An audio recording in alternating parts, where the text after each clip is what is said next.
1976년 8월 18일 판문점 공동경비구역에서 15명의 한미 경비관과 노무자들이 남측 조소의 시야를 가리는 미루나무 가지를 자르고 있었다. 북한군 장교 박철이 부하들을 데리고 오더니 가지치기를 중단하라고 했다. 미군 장교 아서 보니파스 대위는 이를 묵살하고 작업을 계속하라고 지시했다. 그는 웨스트포인트 출신으로서 1년 기한의 한국 근무를 3일 남겨두고 있었다. 박철이 북한 병력을 불렀다. 30여 명의 북한군이 트럭을 타고 왔다. 손에는 쇠몽둥이와 도끼를 들고 있었다.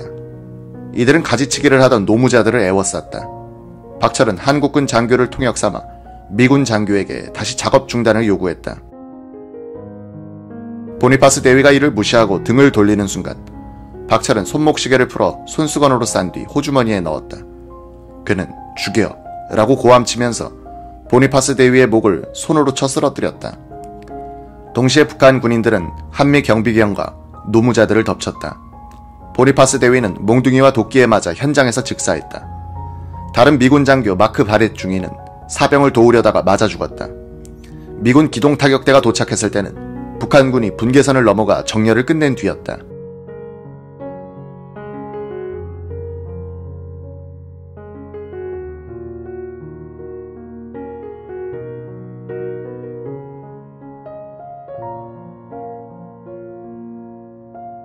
이 뉴스가 워싱턴으로 전해졌을 때 제럴드 포드 대통령은 캔자스시티에서 대통령 후보를 뽑는 공화당 전당대회에 참석하고 있었다. 그는 로널드 레이건으로부터 공산당에 대해 너무 무르다는 비판을 받고 있었다. 대통령이 부재 중인 관계로 키신저 국무장관이 백악관 지하 상황실에서 긴급회의를 소집했다. 미국 CIA 요원은 이런 요지의 보고서를 제출했다. 우발적인 사고는 아닐 것이다. 미국 대통령 선거 기간에 주한미군에 대한 반대 여론을 조장하려는 의도로 추측된다. 합참을 대표해서 나온 해군 참모총장 제임스 I 할로웨이 제독은 북한이 남침에 성공하려면 기습을 해야 하는데 이미 우리가 만반의 경비태세에 돌입한 이상 북한의 대규모 군사공격은 없을 것이다 라고 분석했다. 이 회의에서 키신저 장관은 포드 대통령과 통화한 뒤 북한 놈들이 이번에는 반드시 피를 봐야 한다고 말했다. 리처드 스틸웰 주한 유엔군 사령관은 회의 전에 합참으로 문제의 미루나무를 베어버리자는 보복안을 냈으나 키신저는 그 정도로는 어림없다는 태도였다. 긴급대책회의는 구체적인 보복 방안을 결정하지 않고 먼저 한국으로 병력을 집결시키기로 했다. 오키나와 기지로부터 팬텀 편대를 한국으로 이동시키고 아이다호 주에 있던 F-111 전폭기를 한국으로 보내기로 했다. 괌에 있는 B-52 전략폭격기를 휴전선 상공까지 보내 폭탄 투하 연습을 하도록 하는 한편 일본에 있던 미드웨이 항공모함 전대를 대한해협으로 이동시키기로 했다. 이날 회의에서 참석자들은 소련과 중국을 의식하지 않고 상당히 강경한 보복안들을 쏟아냈다. 도끼 만행이 감정적 반응을 부른 점도 있었을 것이다. 북한 선박 나포에 이어 북한 해안선 인근 해역에 핵폭탄을 터뜨리자는 안도 나왔다. 북한 측 휴전선의 동쪽 끝부분을 폭격하자는 발상도 있었다. 미 합참은 미루나무를 베어버린 뒤 초정밀 유도병기나 지대지 미사일로 북한의 전략적 기관시설을 파괴하는 응징안도 냈다. 키신저도 미루나무만 자르는 행위는 너무 나약하다는 생각을 하고 있었다고 한다. 하지만 결국 온건론으로 귀착됐다. 미 국방부와 해군 측에서는 강경한 조치가 또 하나의 한국전쟁을 부를지도 모른다고 경고했다. 포드 대통령도 한반도에서 지나친 무력 과시는 자칫 전면전으로 확대될 위험성이 있다. 적정한 수준의 병력 사용으로 미국에 결연한 의지를 보이는 것이 효과적일 것이다 라고 생각하게 됐다. 북한은 자신들이 저지른 짓의 심각성에 놀라 먼저 전투준비 태세에 들어갔다. 평양에선 등화 관제가 실시되고 요인들은 지하 방공으로 들어갔다. 전 전선에서 북한군은 임전 태세를 갖췄다. 한국군과 주한미군도 경계태세를 데프콘3로 높이고 비상 경계태세에 돌입했다. 유엔군 측은 즉각 군사정전회의를 열자고 제의했다. 북한은 즉시 이에 응했다. 이것을 본 스틸웰 사령관은 판문점 사건이 북한 측의 우발적 행동일 가능성이 있다 라고 보고했다. 이날 박 대통령은 평상시처럼 집무했다. 오전에는 박동진 외무장관의 보고를 받았고 오후에는 김용환 재무부 장관으로부터 부가가치세제 도입에 관련한 보고가 있었다. 오후 4시 20분부터 1시간 30분간 박 대통령은 부가가치세제 도입에 대해 소극적이던 남도구 부총리를 불러 이 문제를 의논했다. 워싱턴에서는 이 시간 긴박한 대책회의를 하고 있었지만 전시는 물론이고 평시 작전 통제권도 갖지 못한 박 대통령으로서는 별로 할 일이 없었다. 이날 밤 박 대통령은 이런 일기를 남겼다.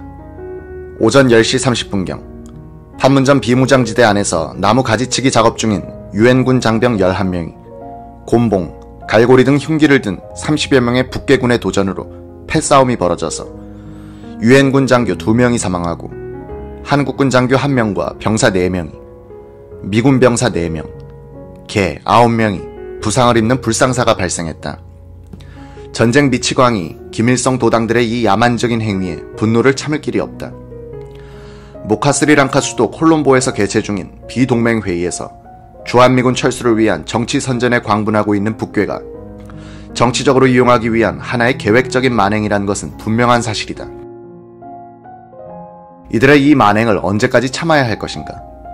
하룻강아지 법무서운 줄 모르는 이들의 이 만행을 언젠가는 고쳐주기 위한 철퇴가 내려져야 할 것이다. 저 미련하고도 무지막지한 폭력배들아, 참는데도 한계가 있다는 것을 잊지 말지어다. 미친 개한테는 몽둥이가 필요하다. 사건 다음 날인 8월 19일 오전 청와대에서 대책회의가 열렸다. 서종철 국방장관, 노재현 합참의장, 스틸웰 유엔군 사령관, 김정년 비서실장, 최광수 의전수석은 통역으로 참석했다. 이 회의에서 박 대통령은 대화 내내 차분하고 사려 깊었으며 긍정적 태도를 보였다고 스틸웰은 워싱턴에 보고했다. 박 대통령은 이런 요지의 발언을 했다고 한다. 북한 측에 사과 배상, 재발 방지 등 최대한으로 강력한 항의를 전달해야겠지만 나 자신도 이것이 통할 것이라고 기대하지는 않는다. 북한에 교훈을 주기 위해 적절한 군사적 대응 조치를 하되 화력을 사용하는 것에는 반대다. 그 다음날 스틸웰 유엔군 사령관은 청와대로 와서 오전 11시부터 45분간 박 대통령에게 워싱턴에서 결정된 보복 계획을 보고했다. 미군이 공동경비구역으로 들어가서 문제의 미루나무를 잘라버린다. 만약 이때 북한군이 대응 공격을 한다면 우리도 즉각 무력으로 대응하여 휴전선을 넘어 개성을 탈환하고 연백평야 깊숙이 진격하여 수도에 대한 서부전선의 근접성을 해결한다. 라고 스틸웰 사령관이 보고했다고 한다.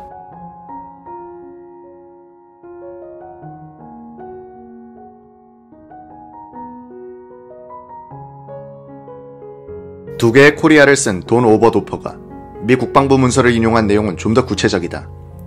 미국 정부가 스틸웰 사령관에게 승인한 보복 계획은 북한군이 소총으로 미루나무 절단 작업을 방해할 경우에는 작업팀의 철수를 엄호하기 위하여 박격포와 대포를 쏜다.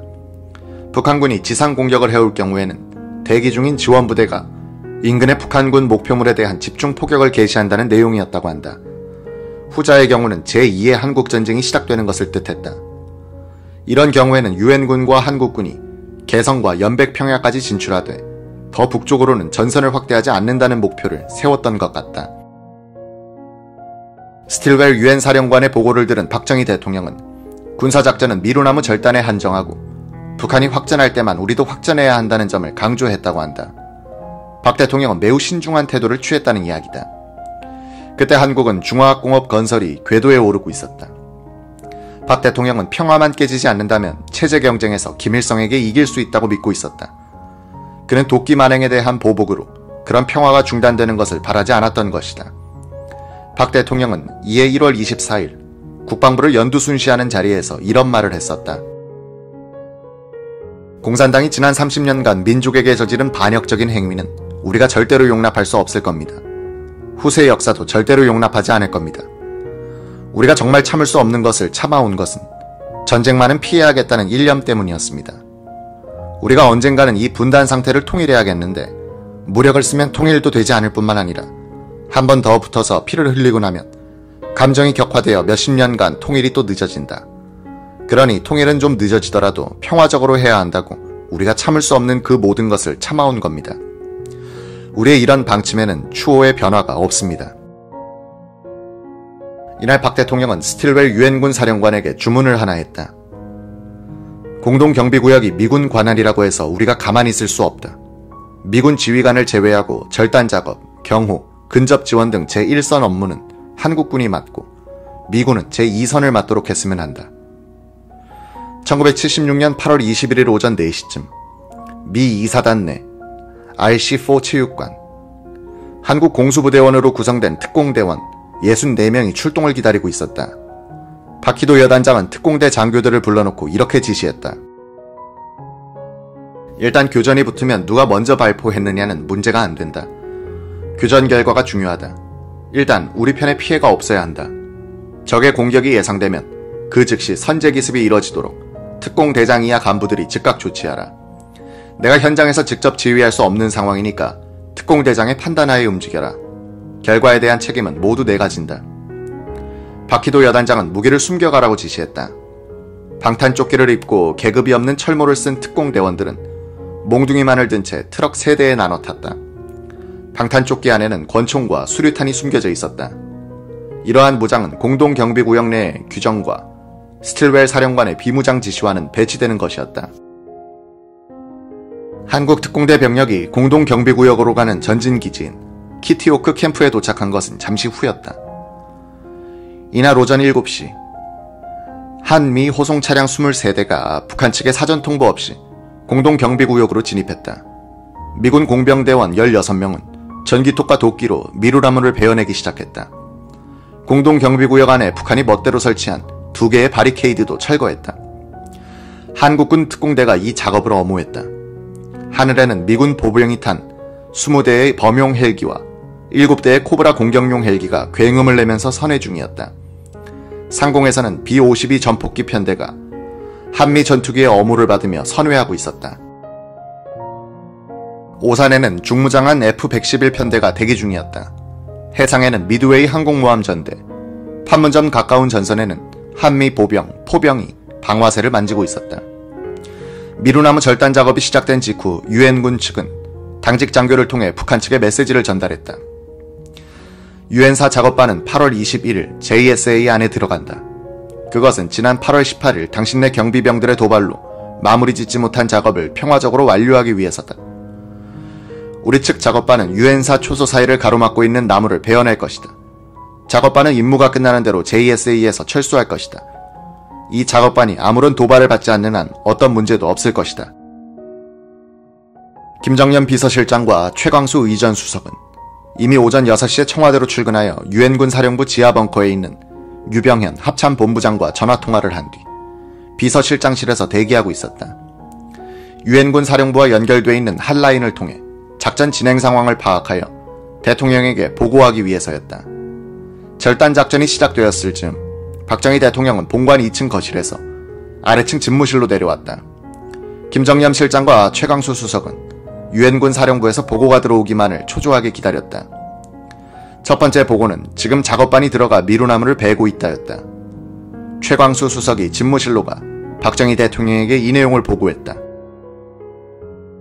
최 수석은 작전이 끝난 오전 7시 55분까지 두 번 더 대통령 집무실로 들어갔다. 오전 7시 22분쯤 적 200여 명이 돌아오지 않는 다리 방향으로 오고 있다라는 보고가 들어왔을 때 적이 다리를 넘어오지는 않고 사진만 찍고 돌아갔다라는 보고가 들어왔을 때였다. 이날 전방의 북한군 부대 통신을 감청한 미군은 그들은 겁을 먹고 있었다고 평했다. 돌아오지 않는 다리. 북쪽에서 북한군은 미루나무가 작전 개시 42분 만에 잘려 넘어가는 것을 지켜보기만 했다. 그 20분 후 북한 측 군사정전위 수석대표 한주경 소장이 김일성의 친서를 전달하고자 미국 측 수석대표에게 비밀 면담을 요청했다.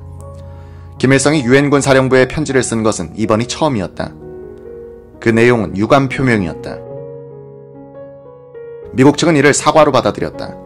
절단 작전이 끝난 뒤 김정년 실장은 최종 보고를 하러 대통령 집무실로 들어갔다. 박정희 대통령은 서류를 보면서 보고를 다 듣고는 아무런 표정도 없이 그래, 끝났다고, 알았어 라고 말했다. 얼마가 지난 뒤 김정년 실장은 박정희 대통령의 인터폰을 받았다. 박 대통령은 김 실장이 국방장관, 합참의장, 참모총장, 그리고 스틸웰 사령관에게 애썼다는 말을 전해줘 라고 지시했다. 미국이 북한에 대한 폭격, 봉쇄 등 강경한 보복 조치를 생각했다가 온건한 대응으로 물러난 것은 이번이 세 번째였다. 북한이 계획적으로 저지른 1967년의 청와대 습격 사건과 푸에블로-호 납치, 1969년에 미국 전자첩보기 격추 때도 미국은 무력 시위에 그쳤다. 북한이 일전 불사의 자세를 취하니까 미국으로서도 제2의 한국전을 각오하지 않고서는 강경 대응이 어려웠던 것이다. 6.25 전쟁에서 미군이 뼈저리게 느낀 교훈이 하나 있었다. 한반도에서는 북한군과 절대로 육상전을 해서는 안 된다는 것이었다. 이 도끼만행 사건에 대응하는 과정에서 한미 공동작전을 위한 지휘체제의 필요성이 제기됐다. 이때부터 한미 연합사 설치를 위한 협의가 본격적으로 진행된다.